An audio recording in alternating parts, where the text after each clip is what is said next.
It was a day like any other. My cousins and I decided to go to a Western-themed amusement park near Anaheim, California, to spend some time together as we were all on the cusp of adulthood and haven't been to an amusement park together since we were kids. All was going well. It was hot, the lines were long, and after riding rides all day, our feet were killing us. We planned to stay until the park closed, so we were waiting at a roller coaster that faced towards the children's section of the park, while also planning where we would go next. During our planning and waiting in the long line, we heard 3 distinct pops. We assumed that they were fireworks or general theme park noises, so my cousin's boyfriend made a little bit of a joke that someone just got popped. We thought nothing of it and continued to wait. All of a sudden, a large wave of people came running through the children's section of the park. I figured a ride that had been closed opened up and people were flocking to be first in line. But then an even larger wave of people came after. I saw parents hiding their kids in the bushes where the rides were, ride operators rushing people off of the rides they were on, and everyone around me asking what the F is going on. That's when the most chilling words I've ever heard in my life came over the ride speakers. Get down. Active shooter. We ducked down and were absolutely terrified. My oldest cousin's boyfriend was crouching down saying that we needed to get the F out of there, but considering the line we were in was elevated and faced directly where everyone was running from, we knew we couldn't stay there. After a minute of sitting there, a girl from above us told us we need to get out of the line and leave. So we ran down the ramps of the line, passing by a crying lady holding her 2 crying kids who looked me in the eyes and said through tears, "This is not a drill." That's when I knew I had to be serious. We ran to a wall and waited there while crouching. I was praying that me and my family could get out of there alive. My oldest cousin was calling her parents, and there were children around us who were just crying. We had to keep moving, so we got up and ran towards the back of the park to find the emergency exits. My cousin's boyfriend asked an employee where we could find one, but they didn't respond. They just stared at him blankly. We decided to follow a mob to the horse trails where the stagecoach goes around. We ran up a large ramp on the trail so we could get to the front of the park. Suddenly, we were told to go back and get down. People were running back and we all thrashed around until we were all sat down on the floor. I saw the police outside the park, and lights of the park were turned off other than the decorative lighting. We were sitting ducks. If the shooter was in the park, we were out in a high, open, visible area.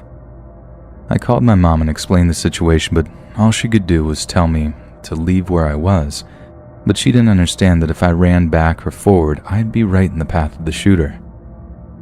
I looked around to see hysterical people. A father was having a breakdown because his daughter wasn't with him. A girl was crying because she was alone with her little brother. And the one that got me the worst was a little boy who came to the park to celebrate his birthday, sobbing and telling me that he just wanted to see his daddy again. I tried to reassure him that he'd be all right and that he'll see his father again, but that he has to stay quiet and behind us. Earlier, my one cousin let her little sister wander off with her 2 friends while we went to ride the roller coaster, and we had no idea where she was. So they ran off by themselves to go and look for her. We were stuck up there for 10 or 20 minutes. My youngest cousin was crying and her sister was going to start crying after seeing her. It was just chaos. But eventually a group of people came from behind us to cross the bridge. We followed them to the bottom of the ramp, to which we were met by an employee who informed us the shooting was a drive-by and that we were safe to leave the park. We walked out, all shaken up, and my mom told me that we should still be careful as they could come back. Once we got to our car, we made sure our one cousin was all right. They found their sister and her friends in a candy shop, hidden with a ton of kids crying. Once we got on the freeway, we were home free and could finally breathe. The whole experience was traumatic, to say the least. While we may not have been in too much danger looking back, not knowing where the shooter was and the panic of all the people in the park combined left all of us hesitant to go back to an amusement park for a long, long while. Whenever a large group of people are asked, "What are you most afraid of?" invariably somebody somewhere says, "circus clowns." And sometimes that person is me. Most people's coulrophobia, that's fear of clowns to the uninitiated, is down to those Stephen King's It adaptations. Shout out to Tim Curry's miniseries. You see those spiky yellow teeth when you're a kid, all like, "Hiya, Georgie," and forget about it, traumatized for life. Yet I didn't see the miniseries until just before the movies came out a few years back, so I can't blame my fear. Some people just find them creepy in general, which, again, I understand. But I'm pretty sure I was chill with clowns until my cousin's 7th birthday party, when something happened that gave me a legit phobia that's lasted into my 30s. So, I'm like 5 years old, it's my cousin's 7th birthday party, and for some reason, he's obsessed with old-fashioned big-top circuses.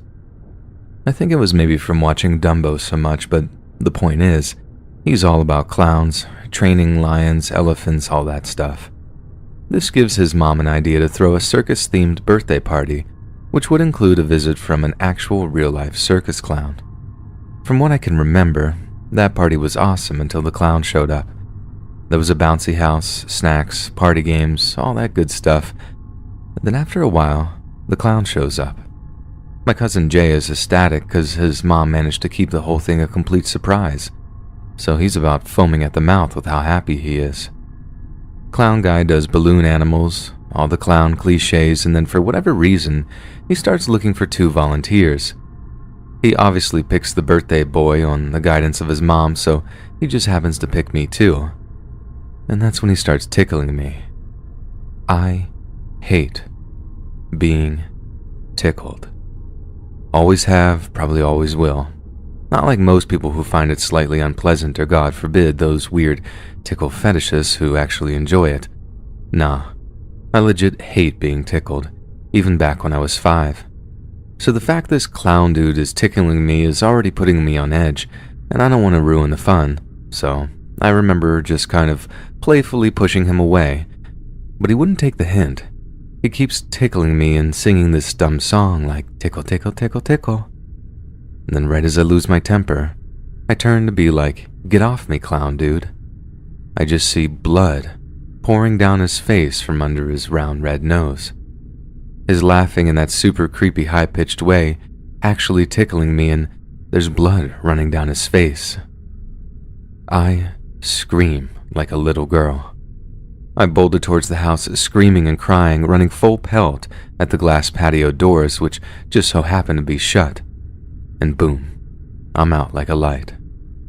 I woke up in the car on the way to the hospital. It felt like I was out for hours, but from what my dad told me it was more like a couple of minutes. Because I was 0 to 100 into those patio doors, I didn't remember getting knocked out, let alone how I'd been knocked out. All I knew was that it was the worst pain I'd ever been in, from a severely broken nose, and there was blood all over me, and my last clear memory of it being tickled by a bloody clown, or as I remembered it, a monster trying to eat me. So as I woke up, I was inconsolable, and I don't think I calmed down until a nurse got some painkillers in me. Obviously, I didn't see the aftermath of getting knocked out, but apparently it was like a war zone. All the kids started screaming, some of them thinking the clown guy had somehow caused me to run into the glass doors. Spoilers, he had. Jay was angry that I'd ruined his birthday party, but that's just something we laugh about now. I guess I see the funny side myself these days, but that doesn't change what the event did to my psyche. It ingrained in me a deep-seated fear of clowns that caused some awkward moments in the years that followed. I'm not proud of it, but not 6 months after it happened, I actually peed my pants in a shopping mall when I saw a guy dressed up as Ronald McDonald. Like, I'm serious. It messed me up for a long time, and even today the image of a circus clown provokes a pretty visceral reaction in me, even if I have learned to suppress it. I'm proud to say I managed to sit through the It movie, the first one anyway, after working up to it with the old Tim Curry series, which I credit with actually helping me get on top of my phobia. But yeah, that's why I'm scared of clowns. For more than 100 years now, both Boy Scouts and Girl Scouts have sat around roaring log fires at night and carried on the rich tradition of telling campfire tales. For the most part, these stories have detailed the murderous exploits of all kinds of boogeymen, monsters, and cryptids. Yet some touch on another oft-told urban legend, that of the deranged psycho killer, the escaped asylum patient, hell-bent on the meaningless slaughter of innocents. However, as terrifying as these stories may be, we still use them for entertainment purely on the premise that they're completely fictional, that the monsters we're so afraid of can't really hurt us. There aren't any real psychopathic killers out there in the woods, are there? But maybe it'd be best to hear the story of the Oklahoma Girl Scout murders before we make any definitive judgment on that. Nestled into Mays County, Oklahoma, Camp Scott used to be one of the Sooner State's premier Girl Scout camps. It's also one of the oldest, with the year 1977 being the 50th anniversary of its founding. Camp Scott also happens to be located on 410 acres of the most beautiful land in the entire country, with the surrounding area comprised of gently sloping hills, Tolkien-esque forests, and a tranquil freshwater creek. Interspersed in the area are a series of platform tent clusters which host any visitors. For those who were never scouts as kids, a platform tent is a large canvas tent pitched semi-permanently on a raised wooden platform, sometimes with a tin roof or tarp on top. It can usually sleep 4 to 6 people and has zippers on both sides of the tent to close the inner flap, with ties to close the outer and side flaps. There is no way to 100% close the tent in a secure way, but it is generally sturdier of an option than tent camping on the ground, and platform tents are somewhere between a cabin and a tent in terms of comfort. Like many Girl Scout camps, the tents at Camp Scott were arranged in small campsites scattered throughout the camp, each with fire pits and related amenities, with each named after a Native American tribe. You could be forgiven for thinking the camp was an outdoor paradise, a serene, wholesome slice of Eden, brimming with innocence, far from the hustle and bustle of the big city. But just a short while before the camp season of 1977, a training session was held in which veteran camp counselors would coach the incoming counselors in training on what would be expected of them. One of these counselors picked up a box of donuts on the way over, finding that a sweet treat made for a great conversation starter among the new arrivals and generally made them feel more welcomed.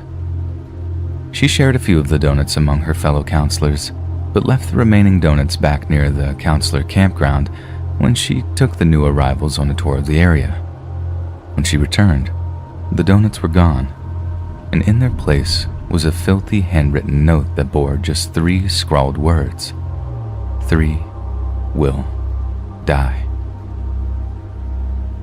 The girl immediately showed the note to one of the camp's head of operations, but instead of taking the threat seriously, they dismissed the note as nothing but a tasteless prank and instructed the counselors to go about their business as usual. On the first day of camp season, Girl Scouts from all 4 corners of Oklahoma were bussed into Camp Scott to begin the first of many week-long visits. The mood was generally high among the young women, as school had recently finished and that summer break elation was still very much at its peak. But that Sunday, June 12th, was hardly an ideal summer's day.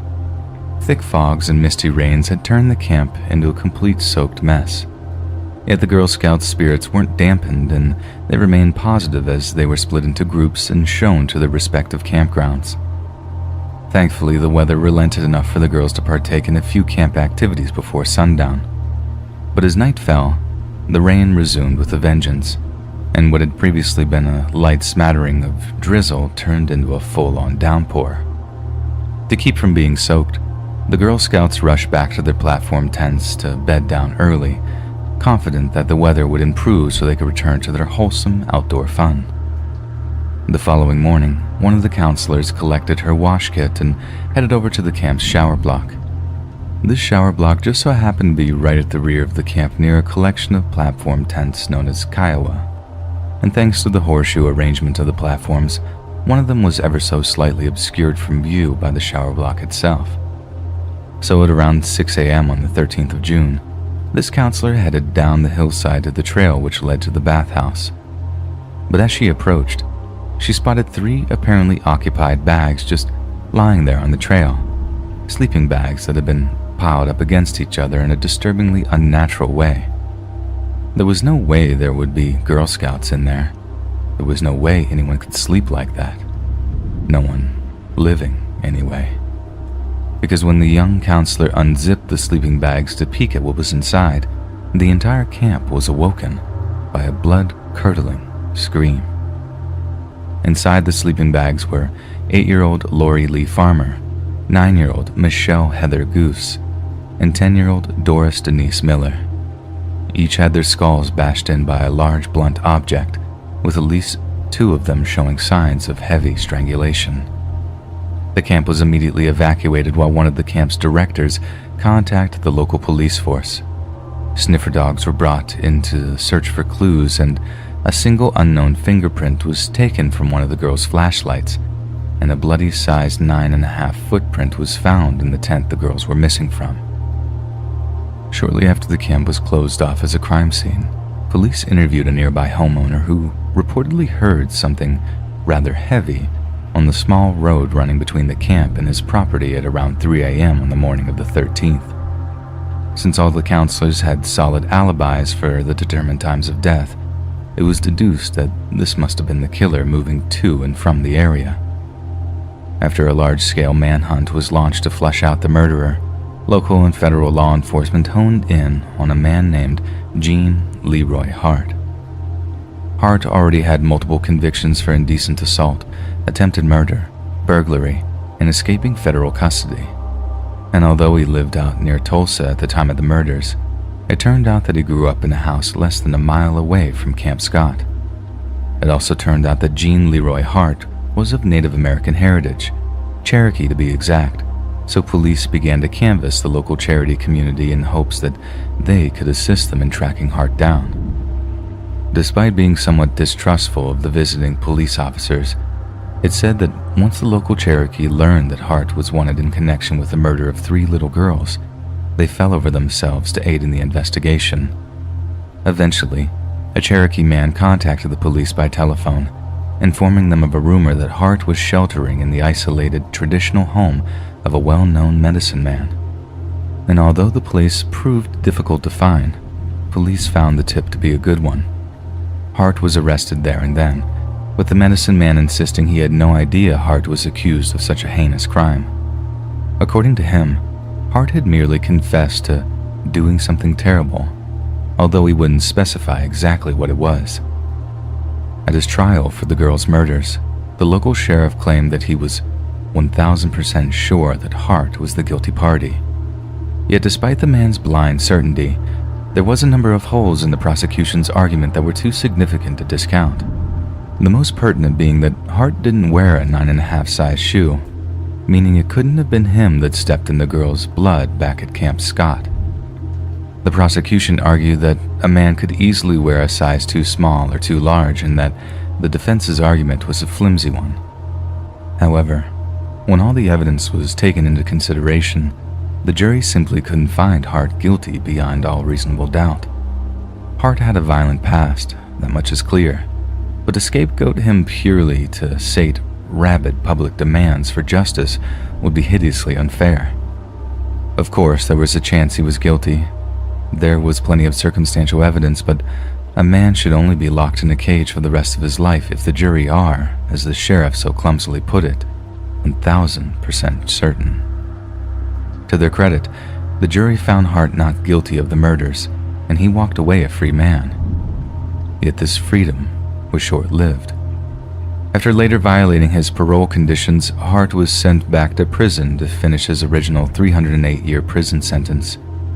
You heard that right. The crimes that Hart had previously been convicted of were so utterly atrocious and prolific that a judge had seen fit to sentence him to more than 300 years in a federal penitentiary. He died of a heart attack in the prison exercise yard just 2 years later. But on the advent of DNA testing, police had the means to close the book on the Oklahoma Girl Scout murderers once and for all.